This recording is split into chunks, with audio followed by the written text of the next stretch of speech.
RSTP News, na sua rádio de São Tomé e Príncipe.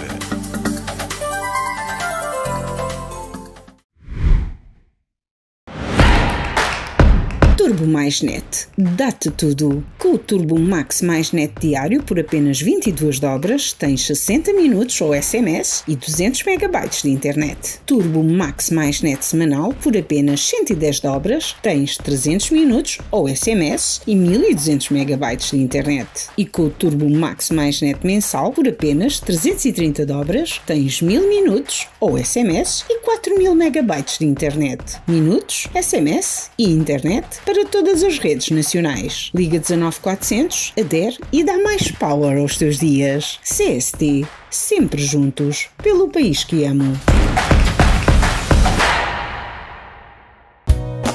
Se quiser bom peixe para comer, deixa-o nascer e crescer no mangá. Se quiser bom peixe para comer, deixa-o nascer e crescer no mangá. Se quiser bom peixe para comer, deixa-o nascer e crescer no mangá. Nós joga o lixo, nós joga o lixo, nós joga o lixo para não destruir mangá. Nós joga o lixo, nós joga o lixo, nós joga o lixo para não destruir mangá. Nós joga o lixo, nós joga o lixo, nós joga o lixo para não destruir mangá. Nós joga o lixo, nós joga o lixo, nós joga o lixo para não destruir mangá. Primeiro tema, que é o balanço de 2 anos da governação. Começo aqui, primeiramente, com a Ana Maria Costa. Nós vamos falar um pouco da saúde, da educação, infraestruturas, desenvolvimento, economia, entre outros. Ana Maria Costa é médica, então começamos com a questão que é a saúde pública, do seu ver, passando estes 2 anos, recebeu algum investimento significativo ou como entende que está o acesso a medicamento ou cuidados especializados em São Tomé e Príncipe? Melhorou? Ok. Algo a melhorar? Há propostas? Ronaldo, eu gostava, antes de falar da saúde, de falar de uma maneira genérica da avaliação destes 2 anos de governação do 18º Governo Constitucional de São Tomé e Príncipe. O São Tomé e Príncipe tem estado a ser gerido pelo pecado de governos sucessivos de não apresentarem um programa credível e que seja, de alguma maneira, posto em discussão e em escrutínio prévio a todas as eleições. Partindo deste princípio, a governação parte, de alguma maneira, inquinada, entenda-se por inquinada, defraudada, defeituosa, porque ninguém, para já, não se percebe porquê é que se votou naquele grupo governativo.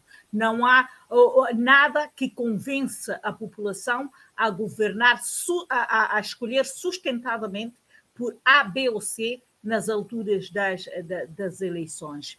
Em segundo lugar, esta mesma avaliação torna-se, a partir deste pressuposto, inquinada ou defeituosa, porque não há em que avaliar.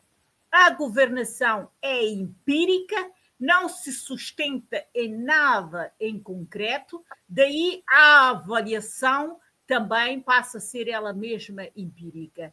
Os sucessivos candidatos a governar o meu povo e as terras maravilhosas de São Tomé e Príncipe jogam e usam muito bem pela deficiente exigência da população e da classe intelectual, vamos chamá-la assim, do país, que não exige, não questiona, nem sequer... Eu acho que na revisão constitucional de que se tanto fala, devia constar uma obrigatoriedade na apresentação de um programa governativo num país completamente desgovernado e há anos-luz do mínimo que se exige como desenvolvimento em pleno século XXI. E partindo desse pressuposto, a minha percepção vai ser também ela empírica, sem dados, porque eu estive a percorrer quer o site do Facebook, porque não há outro do governo, e inclusive dos ministérios e do Ministério do Ambiente, eu não vi nada que me ajudasse em números e em estatísticas, que me ajudasse a compreender o que é que se está a fazer, qual é a evolução e qual é o resultado. E a saúde não é a exceção. A saúde não é a exceção. A saúde está, sempre esteve e continua a estar, e continua no mesmo ritmo, num declínio nunca antes visto. Porque eu sou santomense, nasci e cresci em Santo Tomé, só saí de Santo Tomé para ir fazer os meus estudos superiores. Do resto, sou santomense de Gema. E tenho uma mínima noção daquilo que eram os médicos e até os enfermeiros na classe santomense. Eram pessoas com valores em todos os aspectos. Eu fui vizinha e afilhada do enfermeiro Adálio Lima, que era quase como médico em Santo Tomé e Príncipe. Às portas do Sr. Adálio, do Sr. Virgílio Neto, à subida de Boa Morte, estavam filas de mães e de pessoas à procura de respostas de saúde e tinham essa mesma resposta de saúde, embora aqui nas pequenas clínicas localizadas no domicílio. Hoje em dia, com 200 e tal licenciados em medicina, o que se assiste em Santo Tomé é a percepção popular, e a minha também, porque eu vou com alguma frequência em Santo Tomé, não tenho nada abonatório a dizer. E isto explica-se por todos temos culpa nisso. A classe médica e de enfermagem, se calhar também, mas neste caso eu vou falar dos médicos, tem a culpa, grande culpa nisso, e a classe política também não ajuda.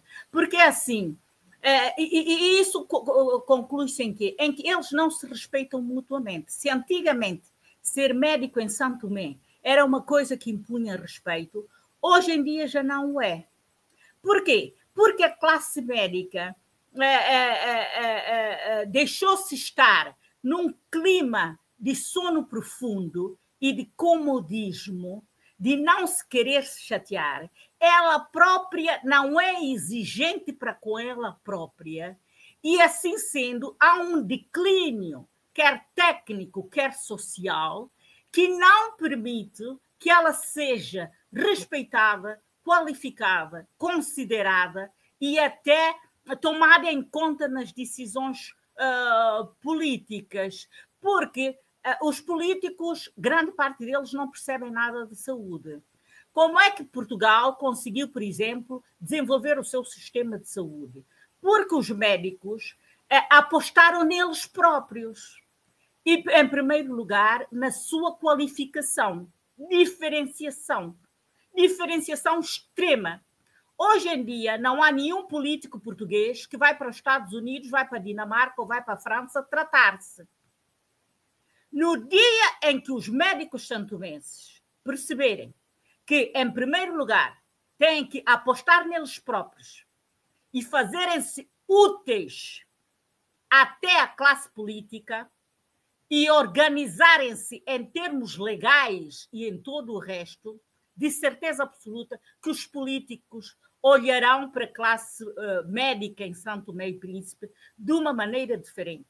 Agora, quando eu tenho uma degradação extrema em termos técnicos, degradação extrema em termos sociais, porque a postura do médico antigamente era uma postura credível, respeitável na sua abordagem para com terceiros, na sua posição social da vida privada e de todo o resto. Agora, quando os próprios médicos associam-se a grupos políticos, fazem-se subservientes e objeto de uso da classe política para implementar, inclusive nas suas unidades hospitalares de centro de saúde, e o ódio, separatismo e grupismos e de tudo, mesmo nas unidades de saúde, não vão conseguir mudar absolutamente nada em São Tomé e Príncipe. Eu estive a procurar, por exemplo, com relação à contradição entre o Ministro do Trabalho e a aceitação e a legalização ou não da greve, para tentar perceber o código deontológico e as regras de instituição de greves em São Tomé e Príncipe. Estive a procurar online, eu não encontrei nada. Para além de que eu tenho dúvidas que a falta de meios e de condições para a prática da legis artis, e entenda-se como legis artis, a arte de prática de medicina em termos legais e à luz da ciência atual, eu tenho dúvidas que seja uma matéria de cariz e da responsabilidade de um sindicato. Eu não vi a Ordem dos Médicos se pronunciar neste anúncio recente de suspensão de trabalho e de greve ou de paragem, que eu não percebi muito bem o que aquilo era, dos médicos com relação à falta de meios para o exercício da sua profissão em São Tomé e Príncipe. Nós temos que perceber que o exercício da medicina, por si só, é um trabalho de grande angústia, tanto é que a Ordem dos Médicos Portuguesa está a rever o trabalho médico como trabalho de desgaste rápido. O lidar com sofrimento e desgraça do outro diariamente já causa angústia. Essa angústia, esse sofrimento é muito maior quando não há condições mínimas para que este exercício seja praticado. Agora, quando isso acontece, é da competência da Ordem dos Médicos, que deve gerir, balizar, penalizar e orientar o seu grupo profissional em como fazer e intervir quando percebe que estas condições não estão feitas. Eu lembro-me que a sobrecarga de trabalho para cada médico em Portugal fez com que a Ordem dos Médicos intervisse bem e emitisse uma performance, um formulário que cada médico no seu posto de trabalho tinha que preencher, assinar e dar entrada no Conselho de Administração em cada turno do seu trabalho, cada vez que verificasse que não havia condições para o exercício correto da sua legis artis e libando assim da responsabilidade, quer penal, quer civil, o médico, perante a falta de condições. Eu acho que é uma sindicância quando o sindicato chama para si essa responsabilidade. Eu confesso que eu não consegui perceber porque é que o Sindicato de São Tomense é a principal voz numa paragem quando o motivo é a falta de condições para o trabalho. E é por isso que nós não somos respeitados pelos políticos de São Tomé e Príncipe. Porque tudo está feito a molhos e fé em Deus, tal e qual como o dia a dia. Nós, como não temos nada regulamentado, legislado, como nós não somos qualificados o suficiente para sequer fazer-nos ouvir, somos até tratados de forma jocosa, banalizada, como a classe política de São Tomé e Príncipe, que diga-se de passagem que não é tão brilhante assim, fez com os médicos nesta coisa agora de paragem de grupos de óculos escuros no quintal do Hospital Central Dr. Aires de Benizes. Portanto, é preciso organizar, qualificar e qualificar. E no dia em que a classe política santomense precisar dos médicos santomenses devidamente qualificados e organizados para se tratarem no país, aí sim far-se-á qualquer coisa, os políticos, digo eu, de maneira a que isto melhore. Porque não há a classe profissional de saúde mais qualificada do que os médicos, quando de facto eles são qualificados. Quando eles apostam, e isso dá trabalho, isso é penoso. Isso quer dizer que haverá menos fins de semana para jantaradas e almoçaradas, haverá menos fins de semana para beberetes e comeretes, haverá mais noites passadas com livros, haverá horas e horas em workshops e em e em qualificação, eu percebo que a classe mais velha, se calhar agora já não tem idade para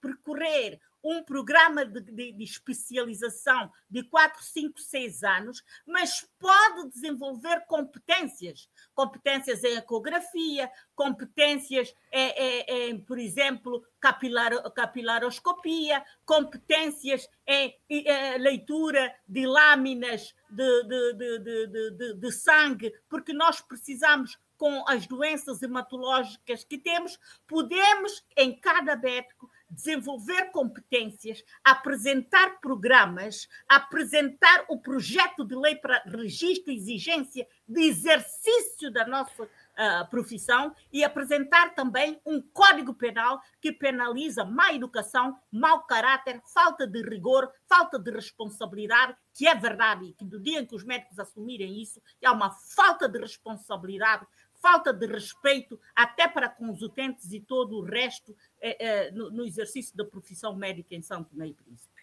É o que eu tenho a dizer. Obrigado, Ana Maria. Sim, obrigado, Ana Maria Costa. Em suma, então, entenda que não houve melhorias a nível da saúde.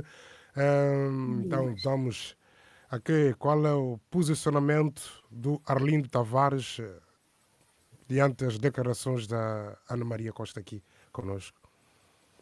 Arlindo Tavares. Bem, por sinal, o Arlindo não se encontra disponível, talvez por questão da internet. Liberato Muniz. Gostaria de comentar de forma breve. Bom, eu que tenho a dizer é que eu sigo praticamente aquilo que a Ana Maria acabou de dizer quando ela faz a avaliação em termos gerais.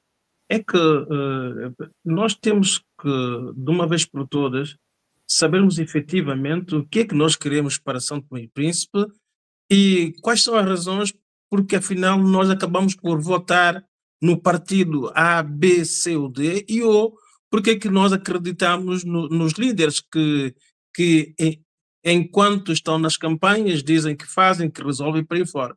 Isto porque o grande problema neste momento, se nós tivermos que avaliar este governo, é nós desconhecermos por completo os programas. Qual é o programa que tem para a saúde, qual é o programa que tem para infraestruturas, qual é que tem para negócios estrangeiros, qual é o programa que tem de concreto para educação e por aí fora. Porque o que me parece é que cada um vai fazendo o que pode dentro daquilo que pode.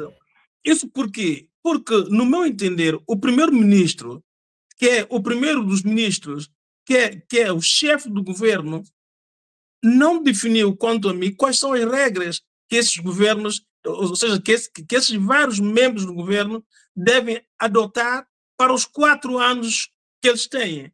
Porque o que me parece, sem ser, por exemplo, a ministra da Justiça, que já tem há muito tempo a reforma da Justiça, que todos nós sabemos é algo atrabalhado, é algo que nós não conseguimos entender, é algo que até hoje ninguém definiu uma linha concreta. E ela vai tentando fazer aquilo que pode, dentro daquilo que pode, porque também conhece minimamente a área, e a ministra da Educação, que também, por ser uma professora, alguém que vem da educação, conhece a educação e também tenta fazer, dentro do possível, aquilo que pode.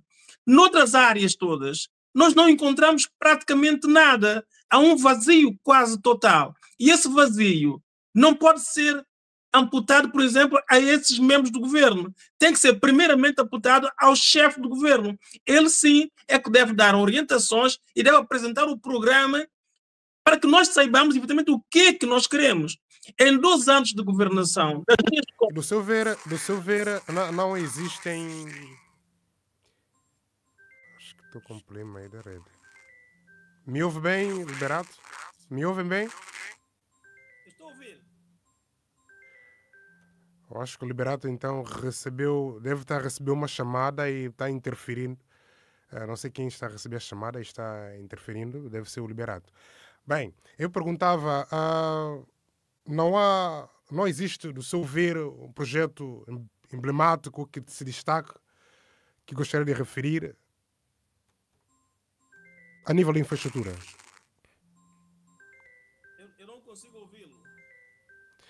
Sim, acho que está a receber uma chamada, certo? Agora sim, agora sim. Sim, sim. Eu estive a Sim. perguntar, mas não existem obras, infraestruturas que destacam, que poderão destacar enquanto arquiteto, que leitura pode fazer?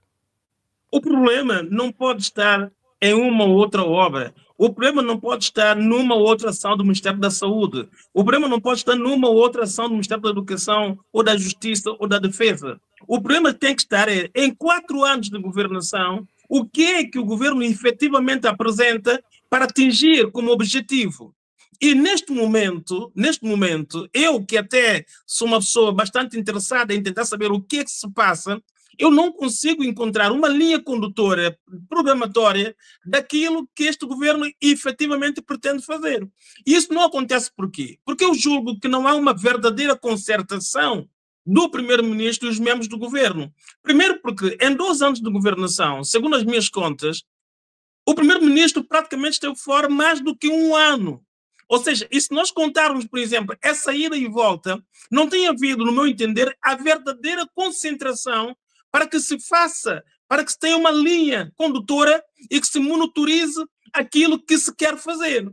Mesmo hoje, se nós podemos considerar como positivo, por exemplo, a obra da Marginal, que é uma obra que já vem do governo, do ADI, passou para o governo do MLSTP, ou seja, da nova maioria, e hoje esse governo consegue realizar, mesmo esta obra, daquilo que nós vemos em São Tomé e Príncipe, é uma obra totalmente desorganizada, que não se entende como é que uma obra de 25 milhões, uma obra que tem uma empresa que ganhou a obra, tem uma fiscalização, tem um país com estrutura para funcionar, e que nós vemos que é uma obra totalmente desorganizada, onde se abrem várias frentes, onde não se consegue perceber, afinal de contas, quem é que coordena, quem é que tem a mão naquela obra e qual é o objetivo final desta obra, ou seja, o que é que ela nos vai apresentar no final. E quando isto acontece num país pequeno, num país insular, num país com poucos recursos financeiros, nós temos que dizer efetivamente que nós estamos a falhar. Mas não podemos só considerar que quem está a falhar é o primeiro-ministro, ou o presidente da República, ou o presidente da Assembleia. Nós todos estamos a falhar porque nós todos temos tido medo, temos tido receio de questionar, de aparecer e de tentar saber efetivamente o que é que se passa. Hoje, por exemplo, eu tenho que responsabilizar todos os membros do governo. Todos os membros do governo, porque cada membro do governo, ou eles escolhem que eles estão lá para servir o primeiro-ministro, ou então que estão lá para servir o país. Se estão lá para servir o país, tal não parece. Eu vou concretamente em relação ao Celso Junqueira, por exemplo. O Celso Junqueira foi nosso companheiro aqui neste programa. O Celso Junqueira foi alguém que defendeu em todos os momentos um melhor diálogo, uma melhor compreensão, uma melhor orientação e por aí fora. E hoje o que é que nós vemos? Que este governo não comunica e nem consegue comunicar. Eu pergunto, então, tudo quanto se disse no passado, por que não se cobra hoje, por exemplo, a um ministro que nós temos lá dentro e que devia dar exemplo? Eu digo isso porque eu a ele conheço melhor. Mas os outros também são tão responsáveis quanto ele. Então, eu julgo que nós temos que parar. Eu tenho dito isso várias vezes.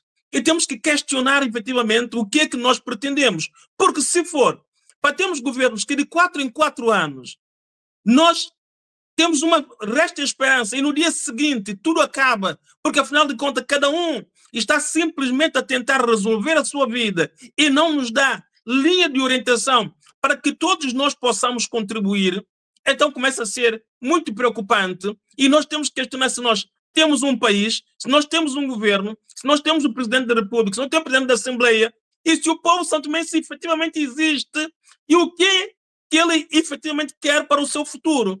Porque dá-me a impressão muitas vezes que nós, os santomenses, nem sabemos aquilo que nós queremos para o nosso futuro, porque nós não somos capazes de questionar, nós não somos capazes de pensar naquilo que é coletivo. O que nós fazemos simplesmente é nos alinharmos a quem está no poder, resolver os nossos problemas e esquecer o problema coletivo. E hoje nós estamos a assistir isto nesta governação. Não é possível num país pobre, por exemplo, que nós tenhamos um primeiro-ministro que viaje tanto e quando nós temos vários acordos de pedido de apoio para nós concretizarmos. Ou seja, se nós aparecemos nessas instituições como se nós fôssemos ricos, como aparece o primeiro-ministro, como se nós fôssemos pessoas que temos todas as condições, eu pergunto, quem é que nos vai ajudar? Afinal de contas, nós temos condições ou não temos condições? Eu julgo que nós não temos condições, mas quando nós vemos para o nosso primeiro-ministro, para as ações do primeiro-ministro, para a forma como ele se apresenta perante tudo, para a forma como ele viaja, como ele está em todos os sítios, nós dizemos assim, não, São Tomé e Príncipe não precisa dessas ajudas, porque afinal de contas temos condições. Então é preciso nós questionarmos, é preciso nós pararmos o primeiro-ministro e dizermos assim, senhor primeiro-ministro, o senhor é primeiro-ministro de São Tomé e Príncipe, um país de 1.001 km², um país que não tem praticamente recursos, não tem estradas em condições, não tem água, não tem energia em condições ainda, não temos aviões, não temos porto, não temos aeroporto, temos problemas graves de paludismo e por aí fora. Somos um país que precisamos de estruturar para dar o salto. E isto é fundamental e é urgente, porque senão, depois desse governo, o outro que vier vai fazer a mesma coisa consciente que nós, os santomenses, estamos poucos nos importando com os outros, porque o que nós queremos é resolvermos os nossos problemas. É o que me parece hoje.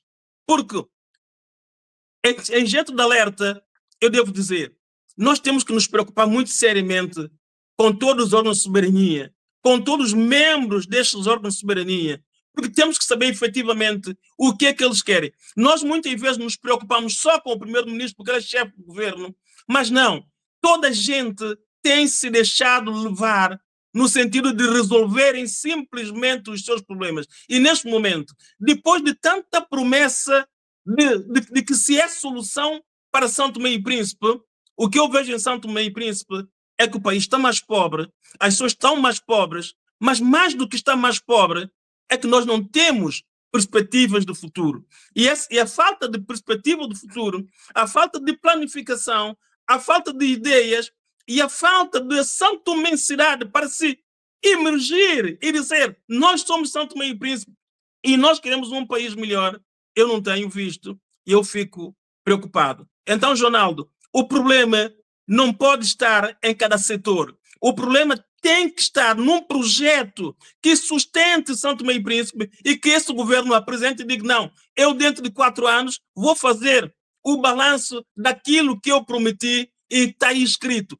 É isto que eu prometi. E neste momento eu julgo que nós não temos isso e, como disse a Ana Maria, qualquer variação é empírica porque não temos esse projeto, pelo menos nós não o conhecemos.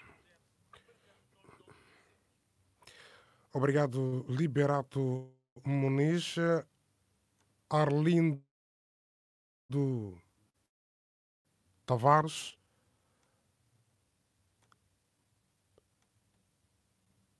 Por sinal, o Arlindo Tavares continua com problemas também da internet. Nelson Carvalho, concorda com o mesmo posicionamento da Ana Maria e o Liberato Muniz sobre a situação da saúde e outros? Também entende que não existem projetos concretos emblemáticos apresentados pelo governo ou que esteja a ser executado para o bem do povo nesses 2 anos? Obrigado, Ronaldo. Bom, primeiro, concordo plenamente com o que os que me antecederam falaram, mas é primeiro para dizer ao Ronaldo, desde o princípio, nós já tínhamos percebido que este governo que trouxe o slogan "Estamos prontos" e solução, e todos nós sabíamos que não estava pronto, nem havia solução, coisa nenhuma. Porque alguém que ficou durante 4 anos ausente do acompanhamento dos problemas internos do país e apenas usando redes sociais e mandando recados um para o outro, insultando-o até, sabias perfeitamente que não estava preparado em trazer-nos coisas boas para o país, nem solução, nem estamos prontos. Primeiro, é um governo que não tem um plano estratégico para desenvolver São Tomé e Príncipe. É um governo totalmente perdido, desnorteado, cada um faz aquilo que quer, o governo vai fazendo pequenas atividades como se fosse uma associação dos moradores. Porque, francamente, não sei como que nós, santomenses, culpamos, como disse o Liberato, somos todos culpados, porque se nós conseguíssemos unirmos todos, nós estamos a fazer, cada um do seu lado, a pressão da água só ganha força através da junção dos riachos, para a margem ganhar força para ela conseguir virar uma turbina. E nós estamos cada um na nossa linha, estamos em paralelo, mas não estamos todos na mesma linha. E assim não vamos conseguir, digamos, ajudar Santo Tomé e Príncipe, como disse o Liberato, que falta de ideias. Eu vou contrariar nesse ponto, não falta de ideias nenhumas. O que nos falta realmente é transformar essas ideias num produto para engrandecimento do nosso país. Os que me antecederam falaram bem de que falaram sobre a questão da saúde. Eu culpabilizo também os médicos, o que eu percebi da Ana Maria, que os médicos também têm uma responsabilidade grande sobre a questão da saúde. Primeiro, os médicos não podem ficar totalmente submissos aos políticos. Vejamos, eu lembro bem, na altura, se as pessoas não têm memória curta, a construção do Banco Central começou de um projeto de um partido, se a memória não me falta, talvez não, era o Rafael Branco, projeto de construção do Banco Central. Priorizaram o Banco Central, mas não priorizaram saúde. Bom, entrou o governo do ADI, priorizou outra vez o Banco Central, imobiliou o Banco Central no valor de 3 milhões de dólares. Uma empresa e a qual nem houve concurso público. É uma empresa familiar do próprio primeiro-ministro na altura. Se nós formos analisar tudo isto, cada um está a tirar os seus proveitos. Vão para os projetos que consigam meter a mão para tirar algum dividendo. Falou aí o Liberato sobre a questão do projeto da Marginal. Meus senhores, convenhamos, como é que nós tínhamos na altura China com 20 milhões de donativo para fazer a reparação da Marginal até Pantufo, desde o aeroporto até Pantufo, vão tirar China, colocar uma empresa, que é um grupo de senhores internos do país, com capital de 3 mil euros para participar numa empresa, para a construção de um projeto daquele de 20 e tal milhões. Eu pergunto, por que fizeram isso? Agora explico. Por que fizeram? Para cada um tirar os seus dividendos. Não há mais dúvida. Porque a China, de certeza absoluta, não iria colocar o dinheiro no cofre de Santo Tomé e Príncipe. China iria fazer a tal obra. E aí nós não tínhamos margem para os sanguessugas meterem a mão para sacar aquele dinheiro. Então, obrigatoriamente, tinha que afastar a China e colocar a empresa que colocaram com um grupo de santomenses, falta de moral, de caráter, falta de consciência, meteram nisso a prejudicar toda a nação. Isto tem que estar a prejudicar todos nós. Sublinho mais uma vez o que o Liberato disse. Temos que estar todos juntos. Se nós continuarmos, nós estamos aqui nas redes sociais, num painel, num programa, estamos todos a falar, a dar a nossa opinião. Ok, as pessoas vão nos ouvir. Conclusão. Solução. O que tiraram disso? Nos ouviram. O que é que eles dizem? Os cães ladram e as caravanas passam. Porque um primeiro-ministro que não para no país, um primeiro-ministro que gasta semanalmente 50 mil euros em chamadas telefônicas, roaming, o que é que nós esperamos desse primeiro-ministro? O que é que nós esperamos deste governo? Este governo até hoje, se nós queremos falar claramente, não nos trouxe nada. E todos nós temos a consciência disto. Podemos falar dali, falar ali. Todos nós temos a consciência. Agora, existe um grupo de pessoas que eu vejo até indivíduos, pessoas com grande capacidade, pessoas com conhecimentos, doutores, como no princípio temos a falar aqui, doutores, Santo Tomé tem doutores por todo lado. Doutor de gravata, doutor sem gravata, doutor de vianteiro, doutor de água, doutor de não sei o que, doutor de tudo, tanto é doutor. E esses doutores todos que nós temos estão todos no telhado pendurado, estão lá em cima. E os pilares estão aqui a roer. E São Tomé e Príncipe é um edifício que só ficou, se calhar, com 3 ou 4 pilares, qualquer dia vai tombar para o lado. É preciso todos nós associarmos, juntarmos, endireitar esses pilares todos para ver se nós conseguimos arrancar o nosso país. Aqui não estamos a falar por questão do partido A ou partido B, estamos a falar do país. E todas as pessoas que estão nos ouvir sabem perfeitamente o que nós estamos aqui a falar nesse painel, nós estamos a falar coisas sérias. Disse o Liberato aqui sobre essa questão da empresa. Liberato é arquiteto e conhece perfeitamente os valores que não podemos aplicar numa obra. Obra em São Tomé e Príncipe fica mais caro que Portugal, 3 vezes, 4 vezes mais. E você pergunta por quê? Dou só um exemplo. Ministério da Saúde, que foi naquela torre reabilitada, sofreu quase 20 adendas. Quem não era engenheiro, quem não era arquiteto, quem não era, etc., engenheiro civil, toda a gente participou naquilo, aquela obra ficou quase 6 ou 4 anos para reabilitar, e ninguém falou nisso. Como é que um país que nós falamos, nós estamos todos os dias a falar, nós temos Tribunal Constitucional, Tribunal de Primeira Instância, Tribunal não sei o que, Tribunal de Contas, essas instituições estão a funcionar. Não estão a funcionar. E quando essas instituições não estarem a funcionar, nós não vamos conseguir arrancar São Tomé e Príncipe para nada. Nós já tivemos questão de 30 milhões, que assinaram num papelinho e foram buscar o grande problema, Nelson, diga. Entenda então que o grande problema que nós temos é a questão judicial, que vem motivando todos esses outros. Claro, diga-me só uma coisa. Até hoje em São Tomé e Príncipe, diga-me qual é o médico santomense que cometeu um erro, que foi punido pela justiça, que ficou preso. Diga-me só.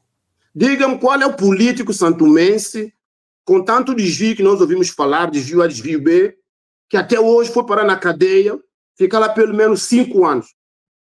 Eu só posso lembrar na altura, quando falaram da cunhagem da moeda, talvez foi só se ele tiver que me ouvir, peço desculpa falar em seu nome, talvez foi só o Vagente, mas quem mais? Quem mais? A juíza santomense cobre tudo.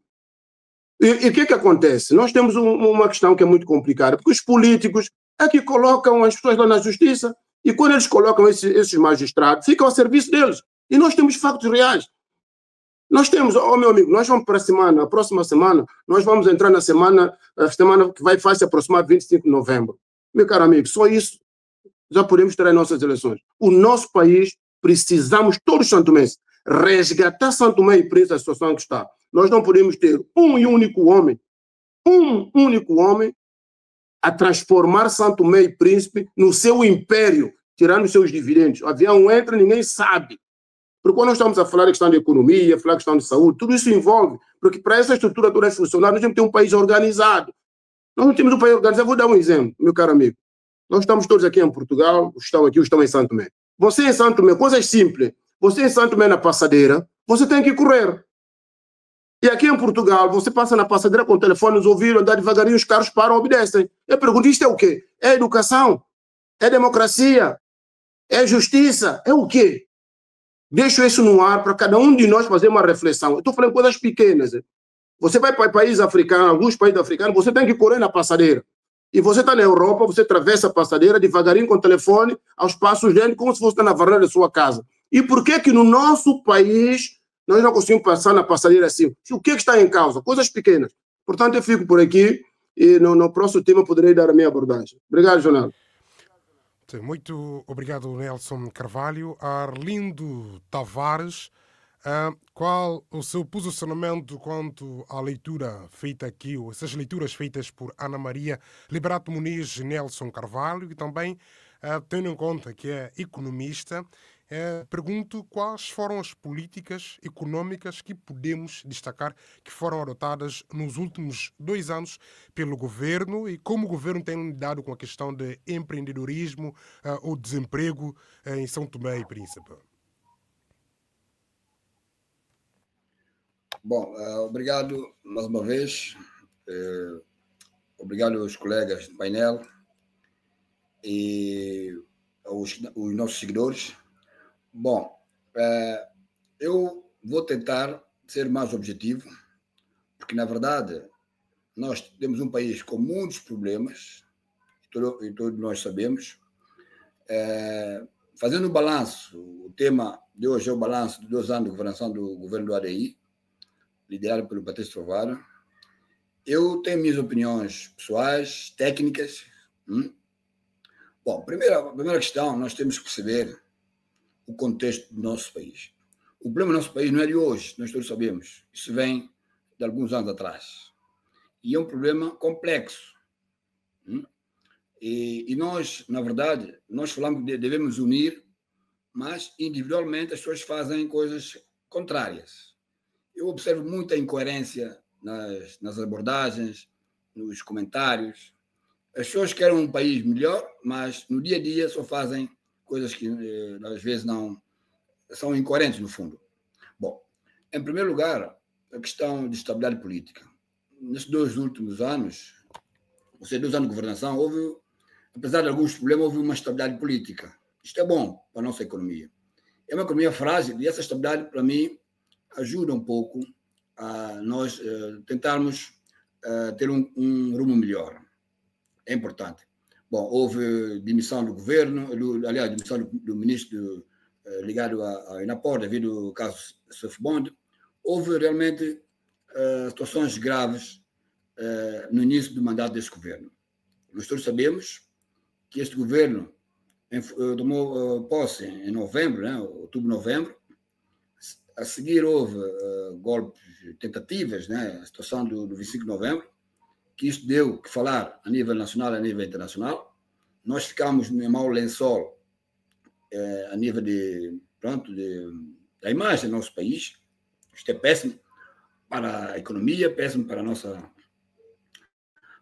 Eu, como Santo Tomé, é péssimo nessas informações, essas notícias. Bom, e nós sabemos que o governo, quando tomou posse em outubro, enfrentou vários problemas. Foi um contexto extremamente difícil. Nós todos sabemos isso e estamos extremamente difícil. Bom, nós sabemos, não sei se estão a ouvir. Estamos a ouvir, e era só para corrigir Alô? que a tomar posse foi em novembro. Me ouve? Sim, sim. Arlindo Tavares, me ouve? Eleições Sim. foi A tomar posse outubro, foi... novembro, tomou posse. Sim. Sim. Exato, é novembro. Exato. 15 dias depois houve a situação do 25 de novembro, que, no fundo, beliscou a nossa imagem a nível internacional. Bom, isto é grave, do meu ponto de vista. Mas é bom, eu às vezes tento falar de coisas positivas, porque nós temos tantas coisas negativas. Eu observo muitas reclamações, muitas críticas, mas eu não ouço soluções ou opções ou propostas de soluções. Bom, então, Arlindo Tavares, nosso país é um país peculiar.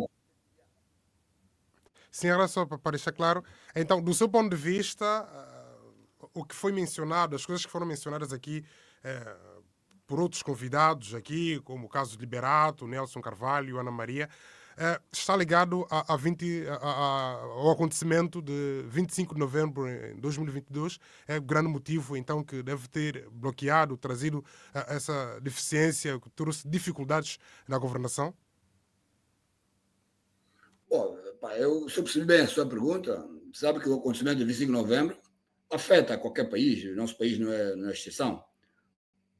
Essa situação toda de mortes, de tiros, de tanta situação, os investidores e mesmo nossos parceiros, não viram-se com bons olhos. Isso é mau para o nosso país, é mau. Nós sabemos, eu não gostaria de falar muito da situação de 25 de novembro, porque nós sabemos o que aconteceu e eu, sinceramente, gostaria que a Justiça trabalhasse e viesse toda a informação ao público, né, a esclarecer a situação, porque, na verdade, nós não podemos estar sempre com essa situação. A tentativa de golpe de Estado ou coisas semelhantes é frequente nesse país. Por quê? Muitas pessoas, na minha opinião, muitas pessoas estão habituadas à vida fácil, à vida no setor público, praticamente boleia do Estado. E quando eles veem que a situação, a vida está difícil, começam a criar alguma instabilidade e por aí fora. Bom, o 25 de novembro nós sabemos o impacto disso a nível social, econômico e político. e eu entendo os comentários dos meus colegas, mas eu não foco muito neste tipo de debate. O que aconteceu, quem é culpado? Na verdade, eu gostaria de falar dos ganhos que se conseguiu nos últimos anos, né? E os aspectos que nós podemos elencar aqui para nós alavancarmos. Porque nós temos vários problemas nesse país então, e devemos concentrar. Partilhe conosco esses pontos positivos que entende que existe. Exatamente. Bom, em primeiro lugar, nós devemos recuar no passado para ver o que aconteceu. O atual governo entrou numa altura que nós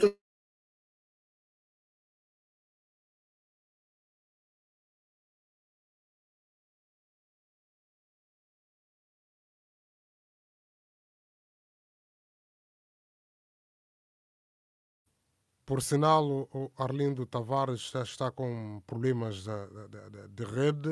Nós vamos então dar a sequência, vamos fazer a sequência aqui, enquanto o Arlindo não se encontra disponível.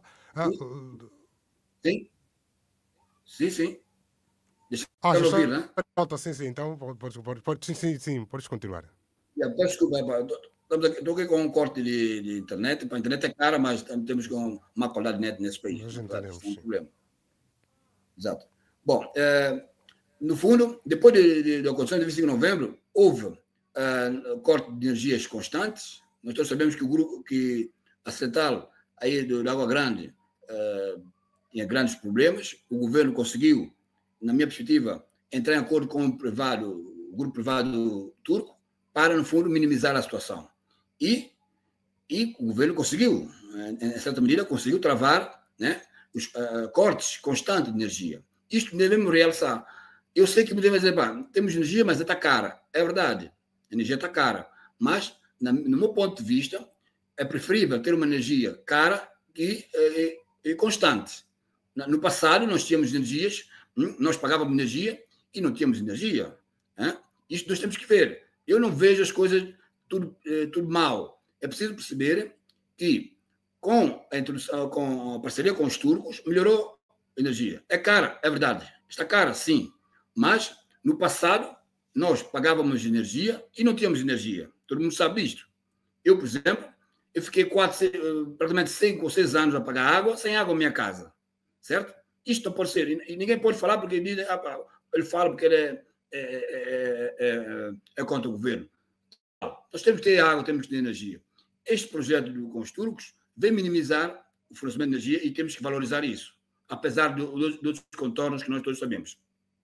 Bom, depois nós também devemos perceber que o governo, quando tomou posse, havia subidas de preço dos produtos alimentares e do combustível a nível mundial, devido à guerra da Ucrânia, né? Nós todos sabemos disso, que impactou negativamente na vida dos preços dos produtos alimentares e combustível. Isto não há dúvidas e nós todos sabemos disso. E, por outro lado, eu me lembro que nós paramos, o país parou 15 dias, praticamente, tudo parou. Eu próprio andei 15, eu nunca andei tanto a pé. Eu andei vários quilômetros nesse período de 15 dias, porque não havia combustível. Todos os carros estavam parados.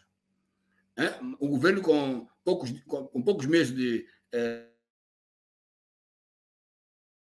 Isso quer dizer o quê? É decisão do governo ou da gestão anterior. Bom, e depois também, houve também a questão da inflação. A inflação, na altura, quando o governo tomou posse, em janeiro de 2023, a inflação homóloga estou-se em 25%. É muito elevado. Os preços dos bens e serviços estavam muito elevados naquela altura, em 2023, janeiro de 2023. Certo? Isto, pronto. Eu percebo que vem na sequência da pandemia, tudo isto impactou na subida dos preços e na guerra na Ucrânia e por aí fora. É verdade. Mas, adicionando a isso, houve também queda das reservas cambiais. Todos sabemos que o governo não tinha dinheiro, o país não tinha dinheiro para importar bens alimentares. E todos sabemos que São Tomé importa quase tudo. O que nós comemos, tudo vem de fora, basicamente. Cerca de 60% de alimentos que nós comemos vem de fora. E sem divisa é impossível importar. E quando o governo tomou posse, não havia divisas. Isso nós todos sabemos e E é preciso realçar esse pormenor. Foi um momento difícil para a nossa economia, um momento difícil para o nosso país, para o nosso povo e toda a gente em geral. Depois também o governo foi obrigado a implementar o IVA, certo? O IVA, seguindo a agência do FMI, nós todos sabemos que o FMI é um parceiro e a avaliação do FMI ajuda muito a atrair investimentos e os parceiros.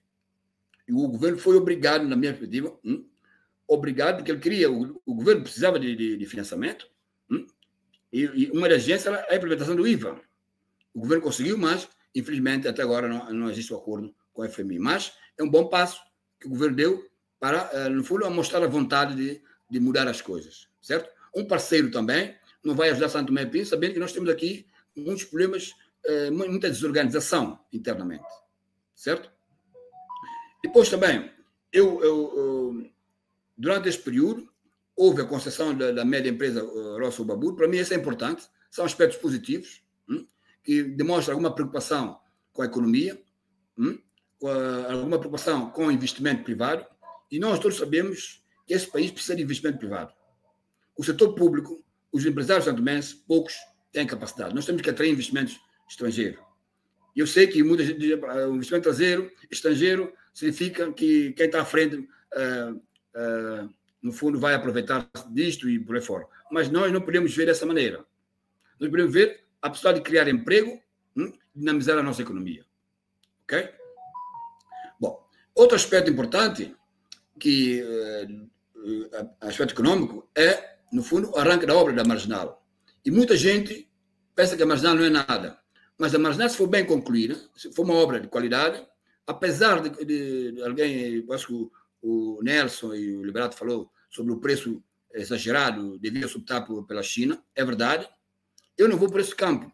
O que eu vou é, se nós conseguimos terminar a Marginal em condições, nós iremos dinamizar a nossa economia. Os turistas virão, as empresas virão, nós teremos uma nova imagem da nossa Marginal. Isto é positivo. Eu sei que vão dizer que o valor é exagerado, ok, mas o resultado, precisamos de ver o resultado. Se o valor é exagerado, mas se não houver resultado, é pior, certo? Vamos ver o resultado para nós avaliarmos. Depois também nós temos que perceber que o governo tem a legitimidade de tomar medidas. E depois vai ser avaliado no final. Em 2026 temos eleições e o governo vai ser avaliado o desempenho. Ou seja, se não houver resultado nos próximos 2 anos, nós todos sabemos que esse governo, o partido, corre risco de não ganhar eleições. Mas o governo tem, o povo deu a maioria a um partido para governar, e esse governo, é verdade que há algumas medidas más, outras boas, mas nós estamos à espera de resultado. Eu quero o resultado, certo? Agora, nós estamos a falar de viagem.